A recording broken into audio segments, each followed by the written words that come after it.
Terdapat sebuah negeri di tanah Jawa Jenggala bernama Cempaka Jajar. Rajanya bernama Seri Inu bergelar Sang Nata. Baginda seorang raja besar, mempunyai beratus-ratus hulu balang dan banyak negeri di bawah taklukannya. Di negeri Cempaka Jajar, Baginda membina sebuah taman yang indah di mana ditempatkan segala puteri anak-anak raja di bawah takluk Baginda. Antara puteri tersebut, seorang daripadanya bernama Raden Puspa Kencana yang mempunyai rupa paras yang cantik dan tidak tahu asal-usulnya. Baginda dan Permaisuri menggelarnya sebagai Ken Tambuhan.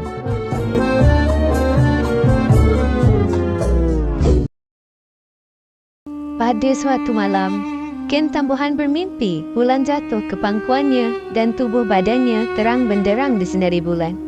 Di pinggangnya pula berbelit seekor naga.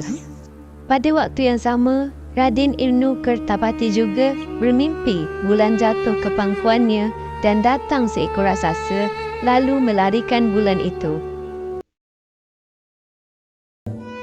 Ayah dan bondanya berpendapat Raden Inu atau dikenali sebagai Raden Menteri patut beristeri kerana sudah berusia 17 tahun. Patih menasihatkan Permaisuri untuk meminang puteri Ratu Banja yang cantik dan setaraf dengan Raden Menteri. Tetapi Raden Menteri tidak bersetuju kerana tidak mencintainya. Pada suatu hari, Raden Menteri pergi berburu di dalam taman yang dipagari tempat istana Ken Tambuhan. Semasa berburu, disumpitnya burung serindit yang terus terbang memasuki ke dalam kubah tempat Ken Tambuhan bertenun. Burung serindit itu datang kepada Ken Tambuhan, lalu ditangkapnya. Hamba wirawani tersebut lalu memberitahu Raden Menteri tentang apa yang dilihat, iaitu burung serindit berada di sisi seorang puteri yang sungguh cantik. Apabila mendengar cerita hambanya, Raden Menteri terus ke pintu kubah. Apabila terpandang kecantikan Ken Tambuhan, lalu terpikatlah dia dengan Ken Tambuhan. Raden Menteri memujuk Ken Tambuhan dengan pujuk rayu dan cumbu-cumbuan. Namun, Ken Tambuhan takut untuk menerima Raden Menteri kerana takutkan Permaisuri murka. Setelah dipujuk rayu dan cumbu-cumbuan, akhirnya Ken Tambuhan menyerah kepada Raden Menteri. Berkahwinlah Raden Menteri dengan Ken Tambuhan tanpa diketahui Baginda dan Permaisuri. Lalu, akhirnya ketahuilah mereka bahawa Raden Menteri telah berkahwin dengan Ken Tambuhan. Perkahwinan itu dipersetujui Sang Nata kerana katanya semua itu atas kehendak Dewata Mulia Raya. Namun, Permaisuri menentang dengan alasan Ken Tambuhan itu anak celaka dan anak rampasan jarahan.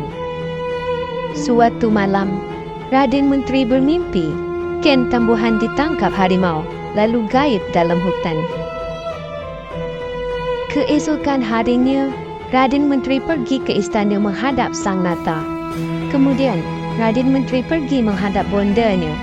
Permaisuri bertitah kepada Raden Menteri bahawa dia tidak suka perkahwinan Raden Menteri dengan Ken Tambuhan. Permaisuri kemudian menitahkan Raden Menteri pergi ke hutan untuk berburu kijang dan pelanduk. Selepas itu, Permaisuri menitahkan pelebaya membawa Ken Tambuhan ke dalam hutan untuk dibunuh. Ken Tambuhan dibawa ke hutan bersama dua orang inang pengasuhnya, iaitu Ken Tadahan dan Ken Pelipo. Kemudian, pelebaya menikam Ken Tambuhan dan dua orang pengasuhnya. Ketiga-tiga mayat itu telah dihanyutkan sebagaimana pesanan Ken Tambuhan. Semasa Raden Menteri dan pengiringnya mandi di sungai setelah berhenti berburu, mereka melihat sebuah rakit berisi bunga cempaka dan bunga angsana hanyut. Lalu, Baginda terkejut apabila mendapati di dalam rakit itu adalah isterinya bersama dua orang pengasuhnya. Tanpa berfikir panjang, Raden Menteri telah membunuh dirinya kerana terlalu sedih. Berita kematian Raden Menteri dan puncanya disampaikan kepada Sang Nata. Sang Nata terlalu sedih. Lalu, penyiasatan telah dilakukan oleh Baginda dan sekalian Menteri memberitahu perkara sebenar berpunca daripada Permaisuri.